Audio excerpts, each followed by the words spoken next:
I'm attempting to create a new world record. The longest time in which one has written a short story every day. Why am I doing this? Don't ask me. Anyway, hope you enjoyed today's instalment. 9. Loss. The city in the sky was crumbling, as if it were shedding its skin. Or rather, like something was skinning it. Rock and concrete stripped away, wind digging into it, dissolving it, eradicating it. The sky around it was a spectral, glimmering expanse of the purest, greatest blue I had ever seen. It was so far away, so open, that I was painfully aware of how it cradled the whole world in its embrace.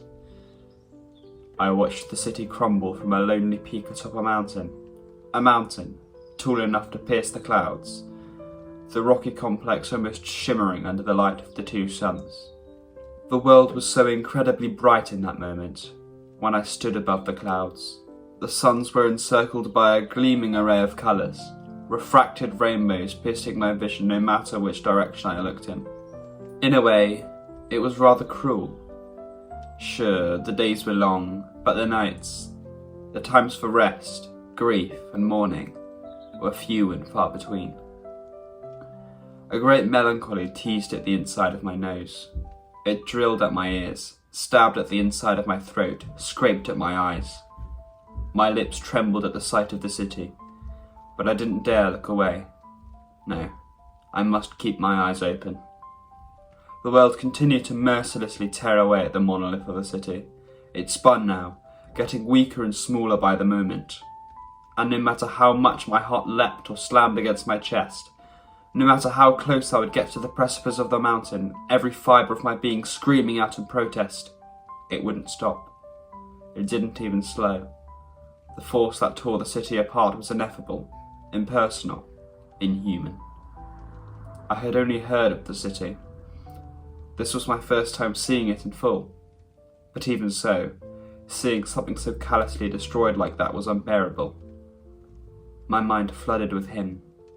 I bit the thought down violently, setting my teeth with a harsh clench. I blinked hard, attempting to reset my expression.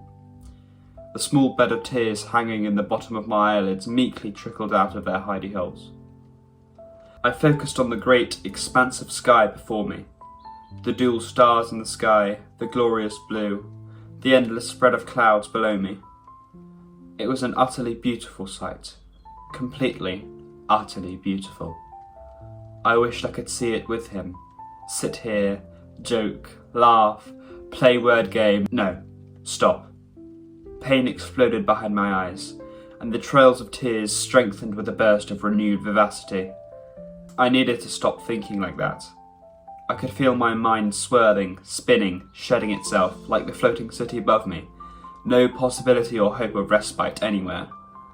Not the suns, not the sky, not the clouds. Nothing. They did nothing to soothe me. If anything, they hurt me more. The city was on its last legs now, a mere needle of concrete among a sea of glorious, ecstatic blue.